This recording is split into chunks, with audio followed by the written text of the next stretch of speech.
Everyone knows it's soupy. And my soup has lots of beans. And it has potatoes too. And then it's got meat in it. And I call it Muckster's vegetarian soup. Yeah, I thought I might as well do part 2 to yesterday's soup. I have not tasted it yet, so I'm going to do that right here with you guys. We'll see how it came out.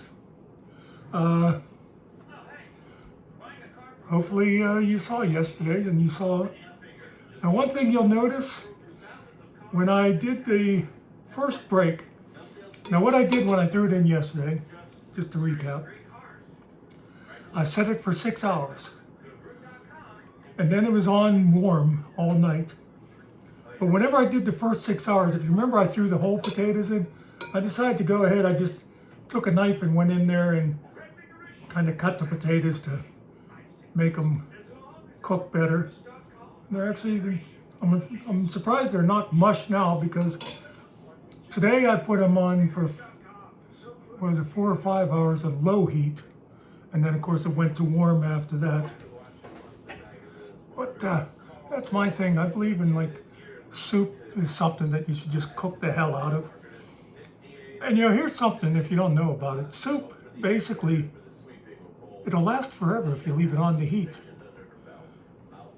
People used to throw a kettle like on in their fireplace or whatever they'd cook in, and you'd cook it, and then as it went down, you'd add more water and maybe throw in more meat or vegetables or whatever. And you could go a long time like that. It doesn't spoil as long as you keep the heat on it. So anyway, I got me soup, and now whenever you make soup, it's good to like have bread. And let's center this, see if we can center this up a little bit. Always like a nice loaf of Italian bread is good.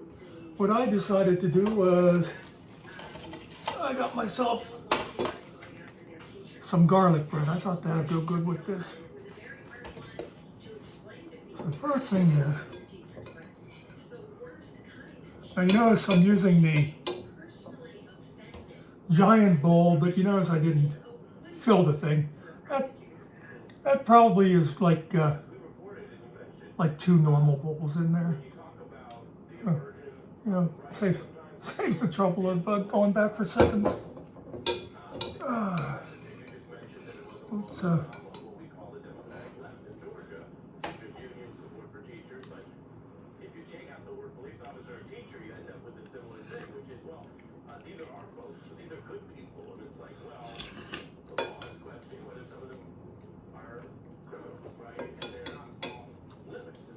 it's got some flavor to it.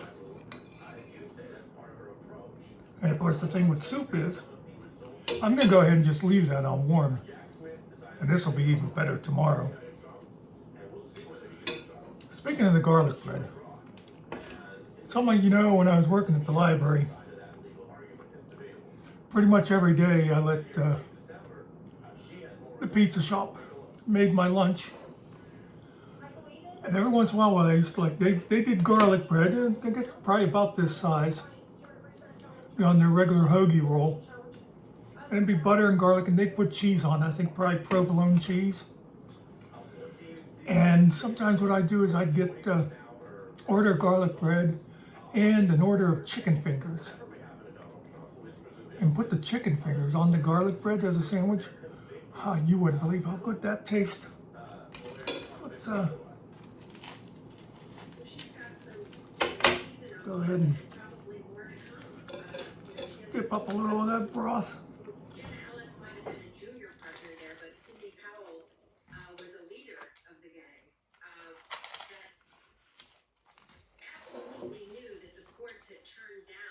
And I was right. Garlic bread goes good with it. And I'm not going to make you sit here and watch me for half an hour, but you know what, I think I might add to my see where,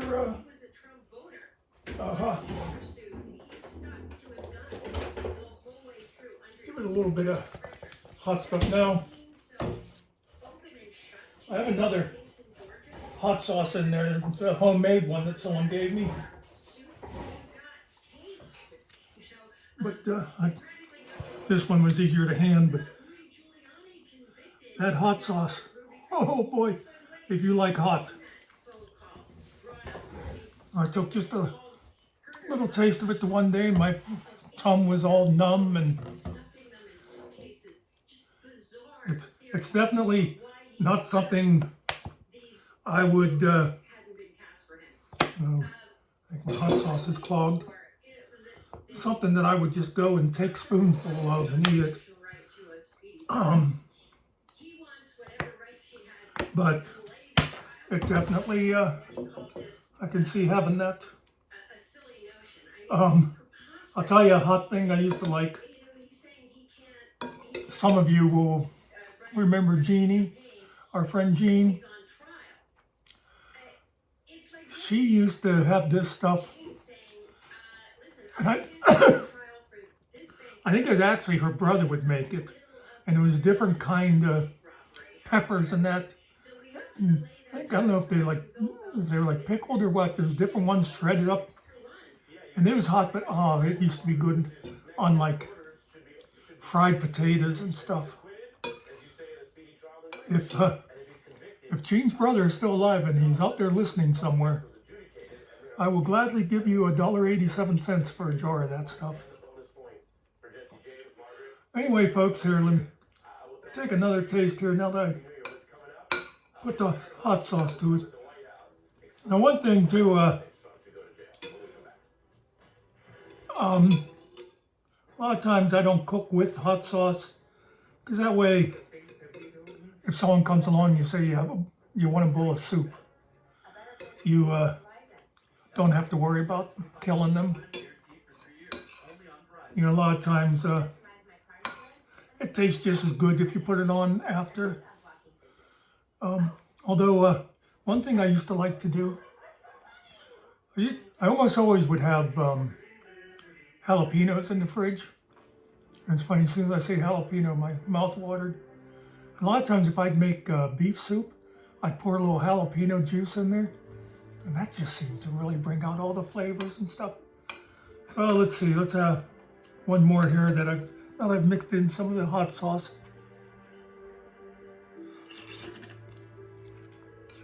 Ooh, perfection. So yeah, folks, if somehow you're watching this and you didn't watch yesterday's, I'm going to put the links for both of them in each other's video, but yesterday I showed you we're actually making the soup. And, oh, it's tasted the flavors now in my mouth.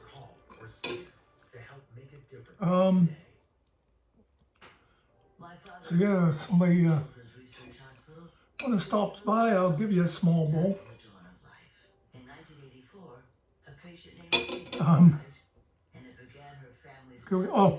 One thing I wanted to mention about that slow cooker I have. Now, you watch yesterday's and you'll see when it's full just how much that looks. But the thing is kind of V-shaped. So you'll look and you think, oh my God, there's like 10 gallons of soup in there. As soon as you take a couple bowls out, well, it goes down quick because, you know, it looks like a lot from the surface, but as it goes down, the volume really cuts down a lot. But anyway, again, we're still in the holiday week. Hope everybody is doing lots of visiting and stuff and talking to family. And, you know, here's a New Year's resolution for you. Speaking of family, if you got family out there you haven't talked to for a while for any reason, give them a call. You know, a lot of times, I'll tell you a story. I hadn't been working at the library too long, then a guy came in and he was getting a card, and so I heard his name.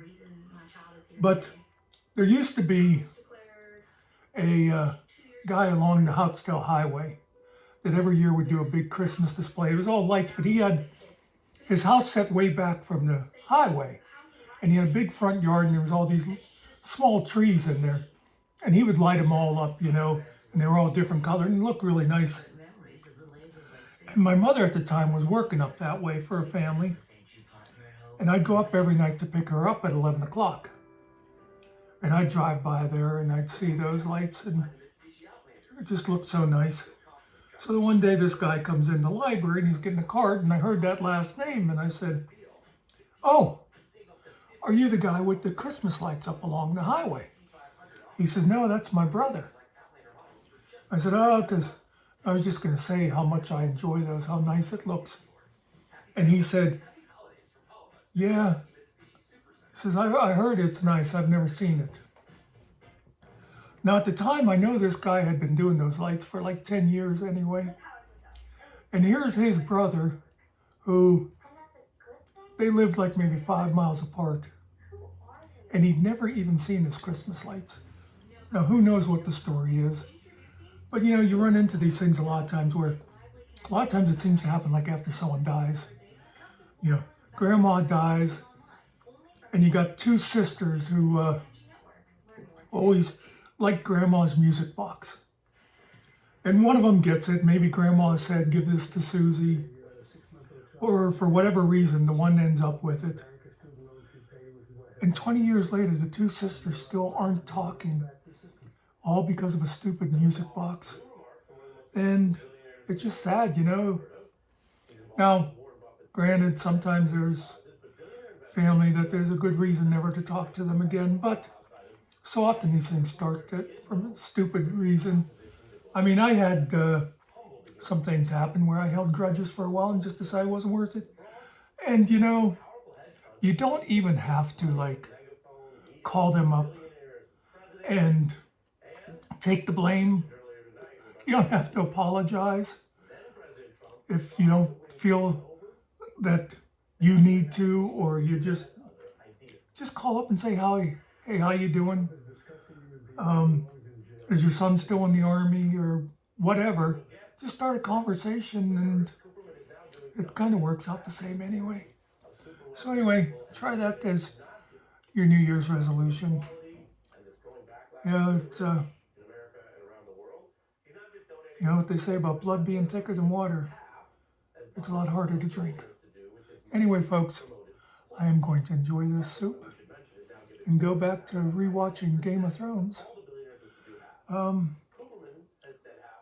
see you tomorrow. Hey. Okay, well, this is Thursday night, so this will be Friday's video, which means I'll be back Saturday with the Friday newspaper. See if there's anything worth reading in there. So peace out, folks.